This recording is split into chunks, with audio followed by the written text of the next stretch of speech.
kako rešiti to težavo iz vidika slovenske lige narediti konkurenčnejše? Ja, to je vprašanje za Furs, ampak dajmo najprej razširiti avtoceste, potem bomo šli pa na to.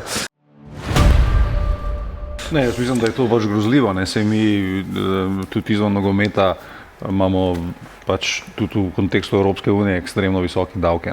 In zdaj slovenski nogomet ujet v to morje SP-jev, kjer imajo igralci pogodbo za 3-4 leta, po kateri ima vsako leto nižjo plačo dejansko. In to je norišnica, za katere vemo tudi mi, ki se več malo gibljemo v teh krogih, koliko enih igralcev v poleti preprosto ni dobil kluba, ker se mu preprosto ne splača igrati za nek relativno normalen denar in dobro plačo 2-3 tisoč evrov v slovenski ligi, ker so na podlagi prejšnjih pogodb so jim prispevki toliko zrasli, da je dejansko za njih igranje nogometa ratalo, da bom rekel nesmiselno, ampak finančno nemogoče.